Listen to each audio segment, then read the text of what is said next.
Well, hello again, everyone, and welcome to Phil's Picks, episode 15, cool stuff from the GAMA trade show. Yeah, I know, I'm a few weeks late with my latest episode. I'm really sorry. This spring has been crazy with all the new stuff coming around and all the things I want to tell you about, so we're going to talk about it here a little bit on this week's episode. I'm really going to try and crank these out every week or two from now on, I promise. I'm weirded out by my sign. My printer decided to print everything in flesh tones this time around. It's kind of bizarre. Either way, if you have any questions at any time, please contact me, phil@golddisc.com. Also, we had a bit of server issues a week or two ago while I was at Adepticon, which we'll get to in the second part of this. We had to upgrade our website to golddisc.com. Upgrade your bookmarks to match that as well, please. And set that over here for proper white balance, and then we'll get started. I want to talk to you about the thing I've been talking about for the solid part of the last 2 years, and that is this game, Conquest, by a company from Greece called Parabellum War Games, okay? These guys are bananas. They're going to take over the world. They came to me a couple years ago and said, hey, we want to take on the biggest miniatures maker in the world. What do we do? I said, well, here's a checklist. You got to go down on this list. And they did every one of them. Every single one of them. This comes out in July. It's a game called Conquest, The Last Argument of Kings. This is one of the advanced books for it that shows some of the art and some of the concept, a massive world behind it. High fantasy combat. This is a picture of the box. The box is the size of Gloomhaven, if not larger. $85 SRP standard discount, with 75 miniatures and everything you need to play in the box. No kidding. It is a super red-hot smoking deal. U.S. production, U.S. warehousing. It's all going to be targeted right at us. $85 for this. Not a joke. They have huge amounts of support, millions of dollars behind this. There's a store activity support schedule. It tells you about how to increase social media presence about the game. Schedule breakdown. Month 1, weeks 1 and 2, you get players in, you get them talking about it. No, you get month number 2, month number 3. It goes on and on for the 6-month period. Some awesome artwork in here that just holds your hand through the whole process. Here's another picture of the box set and some of the expansions that are on the way. Again, all incredibly affordably priced. The miniatures, what can I say? They are something. They sent me home with a stack of them from Reno, and I've been able to play with them ever since. Here's one of the sprues from the box. Really decent detail.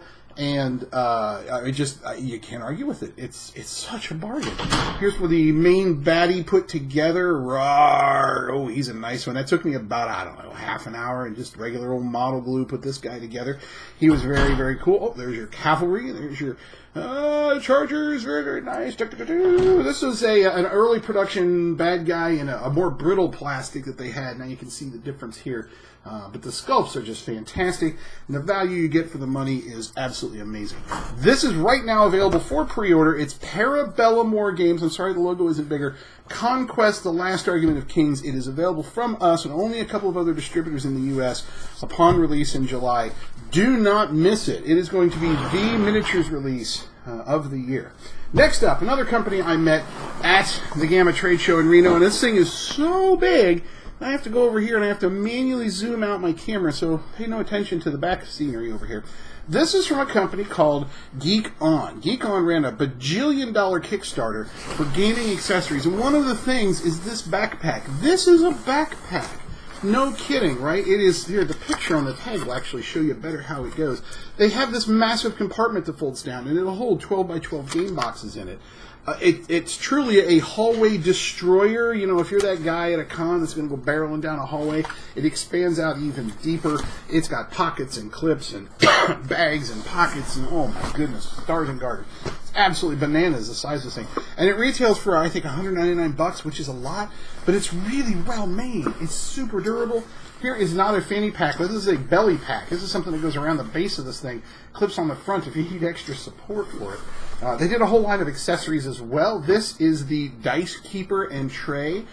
Nice hard stuff, nice ballistic plastic. There's a dice tray clipped onto the bottom, and inside are stone holders for your dice. Check that out. They do, let's see, this is the Quad Mod. Now, the Quad Mod is a big, sort of a display box here. Excuse me, if you want to break your board games down and make them more portable, you can put everything into their own individual packs, and there are spaces here for your boards and rule books. Every pocket has its own little zipper bag in it, and there are 4 flaps. And this thing's kind of cool, you know, if you're one of those minimalist kind of folks. All kinds of neat accessories like that. This is all available, again, right now from us, pre-order. Good discount, good shipping rates, everything applies. Geek On is the name of the company, and we have them right now at Golden. So, oh my goodness, this thing's huge. I'm a big boy, and that thing makes me look small. Let's zoom back in here and go on to the next item up for bids. Now, Battletech. Oh, man, I love Catalyst Game Labs. I really do. And they horribly underprinted the game of Armored Combat. It's on its way back in. Should be here 1st of May, end of April is what I'm hearing. So stay tuned. You know, it's coming, I promise. The beginner's box is back in. This is the $19.99 SRP product. It's got the 2 miniatures and the really basic starter teaser set for Battletech. This thing is in and in stock and shipping right now. And the core box 3500D. This is coming back very, very soon. Battletech's 35th anniversary. It is on the rise again. Don't do without it in your stores. As soon as we get it from the warehouse, we'll have it from them. Let's next talk about Green Ronin Publishing. Oh my goodness, Will sent me 50 pounds of books. No kidding. Push it over here, helper. Yeah, I know. Make it even big show. Green Ronin is in Seattle, and they have been cranking out RPG products for ages that are just hard to define, right? Hard to ignore, hard to put a finger on because they're so amazing. Quality across the board. Hal does great art management. Chris and Nicole, everyone's such amazing writers. What a great team they have here. Modern Age is one. Here's your basic, your world book, and your DM screen if you want to play a nice modern sci-fi, punk combat, steampunky kind of, you know, whatever you want there. Excuse me, I've got a cough. Dang it, pollen. Fantasy Age, basic rulebook, companion, bestiary, and GM screen. If fantasy is more your age. There's Dragon Age, and Pramus wrote a big monster on this one. This is from EA. I think we're all familiar with that title. A couple of books for that big monster. Very good product there. And there's DM Kit, can't forget that one. And then my favorite of the bunch right now, Blue Rose. Romantic fantasy role-playing. It's just so beautifully done. Aldous is the city, and Aldea is the world. These books and more are available right now. There's a dice set available for Blue Rose. It's just so beautiful. As well as conviction tokens. Look at the hearts, aren't they pretty? All of this from Green Ronin right now, as well as some old classics, too. Now, there are Blue Rose novels. If you really want to get into the romantic stuff, there you go. There are campaign settings. There's the Book of the Righteous, Pathfinder settings, Earth Prime, Hero High. These are all the Mutants and Masterminds variants. Hero's Handbook, if you want to get into M&M 3rd Edition.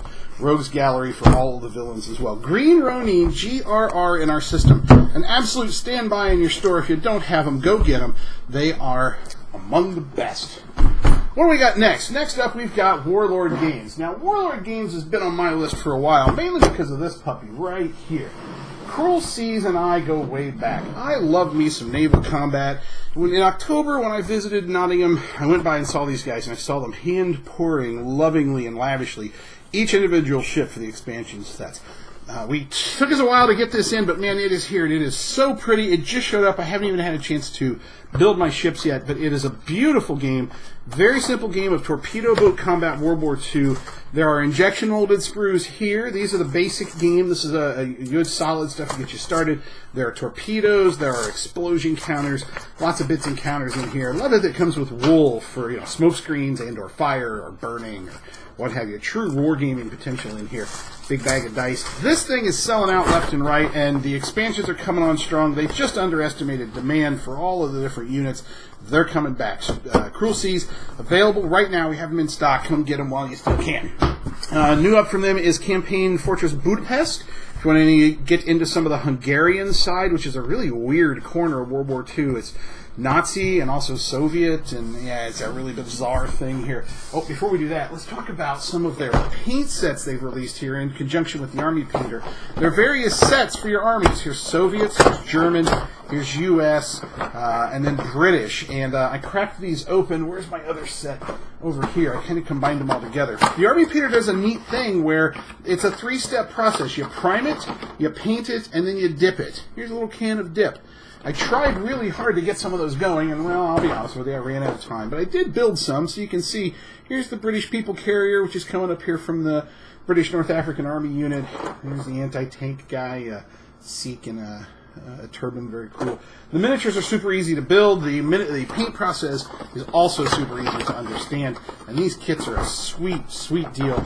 Very easy add-on for anybody who's really big into bolt action or any World War II. Just pick an army and here are the colors you need to go from there. That is a good deal. The armies in question, of course, here's British 8th Army. This is the starter set. In this comes one or two of the mobile people carriers, universal carriers, and a whole bunch of North African units. The enemy on that side, of course, being these critters here. It's that Africa Corps. Here's the Africa Corps, and this comes with a, I believe, Panzer III is what is in here. Oh yeah, there's a Flak 37 and Panzer III comes with this unit. All available now from Warlord Games. Also, we've got Army units to support those. Here's an 8th Army support group with an officer and his pistol. Africa Corps support group as well. New from them is Warlords of Erewhon. I don't know how to pronounce it, but I do like it, and we are selling it like mad. Warlords is another miniatures combat game that's a run-what-you-brung system. Pick any units you like, pick any miniatures you like, and you can bring them into this game and fight everyone. It's Kings of War done bigger. There are a bunch of the different miniatures that are seen in the book: Warlord, Lucid Eye, Mantic, Wargames Foundry, all kinds of folks. This thing is also smoking hot, available now from Golden. Blood Red Skies continues to do strong. This is the BF-110 Squadron and the FW-190 Squadrons, which you can pick up from those guys for Blood Red Skies as well. Warlord Games, one of our top 10 lines here at Golden. Do not forget about them. Can't live without them. You know what? Next up, we've got the fine folks at Playroom Entertainment. Now, Playroom Entertainment is a division of Ultra Pro these days. Come here, bud. They're really making some nice family games. Right now, we've got Sunflower Valley. It's actually a Russian game with a bunch of very cool dice. Lions, Tigers, and Bears, oh my, and Dracaris dice. Now, my helper here, hey helper, hi. So which game of these did you like the best? I kind of liked Sunflower Valley and The Dracaris dice? Yeah. So all you do is roll a bunch of dice and you try to defeat your warrior and be the first person to run out of dice. And if you get a dragon, who does that go to? Then any person. Yeah? What happens if you roll a fireball? If you roll a fireball, it goes in the middle. If you get a knight, then it gets into the box. Yeah. If you get a blank, you keep it. But if you don't roll a fireball, you get all the fireballs in the middle, right? And your goal is to run out of dice, and that would stink, because then you got a whole bunch of dice in your hand, right? And then Sunflower Valley is kind of a neat thing, too, right? Because you get to draw a map of your own railroad, connecting your own houses and sheep and flowers and all that. That was pretty cool, too. And it's an erasable board, right? You can dry erase and play again and again. So, you like your Dracaris dice. What about Lions and Tigers and Bears? Remember what we did there? Yeah, if you got a bear, it's 1 point. Yeah. A lion is 3 points, and a tiger is 2 points. You got to press your luck, right? You get to keep. You get 3 rolls. You get 3 rolls total if you keep dice. Yeah. And you got it. And the other dice you didn't keep, you get to roll 2 more times. I know. And then you add up your points. If you get a blank, then you say, oh my, and then it goes into the box. And you don't get to use it for any more turns, do you? You do. That's a pretty cool game, isn't it? Who wrote that? Was that Elisa? Yeah. Say hi, Elisa. Thank you. Hi, Elisa. Thank you. Wasn't that cool? Yep. All right, Helper. Thanks very much. These are from Playroom Entertainment, Ultra Pro, Playroom, what have you. They're on our site. You can find them. Very easy. Will not be missed. Next up, now this is from Privateer Press. They sent me over a bunch of miniatures they were pre-production, and I got them a while ago, and I apologize for not getting them on sooner again. But we've got the Imperial State Building. We've got not the Eiffel Tower, it's the Tokyo Triumph, which I believe is in Tokyo, actually. And then some critters, all from Monster Apocalypse. All the cards and buildings to go with them. I didn't have time to put a dip on these and get them up on the system, but they are really impressive sculpts. I like the miniatures.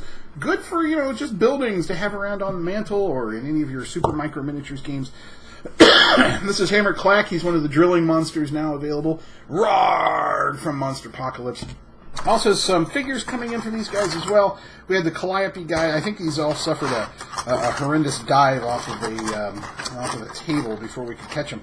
But there's all kinds of cool stuff coming from Privateer, and Monster Apocalypse, Monpoc for short, is doing very, very well. The 2-player starter is simple to get and easy to teach. So if you're looking for a way to get Privateer back in your shop and get going again, take a look at this. Good stuff. from Privateer. Alrighty, let's finish up this episode with Osprey. So Osprey's been cranking it out as per usual. Frostgrave's Wizards Conclave came out a little while ago. A whole bunch of great names on this book, and the miniatures are in the pipe, so you can pre-order those miniatures right now. Wonderful book for Frostgrave, or just any miniatures or RPG setting. It's a good general book just to read and have a lot of good ideas about how to do wizards. Osprey themselves continue to fire off all the military books that we've all come to know and love. There's Russian Soldier, Japanese Soldier. Oh, I'm reading this one right now. Oh, yeah, this one. The M1A2 Abrams, the history from 93 to today. And then the Aleutians campaign up in Alaska, throwing the Japanese out of there. World War II Battle by Battle is a fun, inexpensive little flippy book that gives anybody interested in history a nice primer on World War II.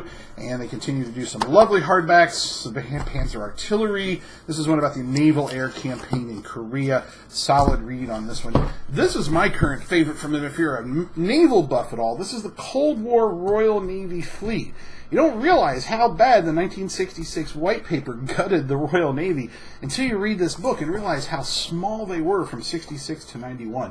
It details literally every ship in the Royal Navy, and there weren't that many of them, so it's really kind of bizarre. But a neat book to read as well, and they're just going to keep cranking out stuff like this forever and a day, we know that. But the games are what we're here for. Wildlands is doing phenomenally well. Here's the newest adaptation expansion from this one called The Adventuring Party. Another Martin Wallace classic here. Maps are still coming out. We've got the Warlock's Tower and the Crystal Canyons. This is the first map pack for Wildlands. And this is available, if not now, coming very, very soon from the fine folks at Osprey. You can pre-order it all right now. So, that's all we have for this episode 15 here of Phil's Picks. Don't forget to check it out on golddisc.com. And if you have any questions, drop me an email right here. These are all the cool things and more we found at the GAMA Trade Show. We'll be back right away with our next episode talking about the things we found at Adepticon. Bye!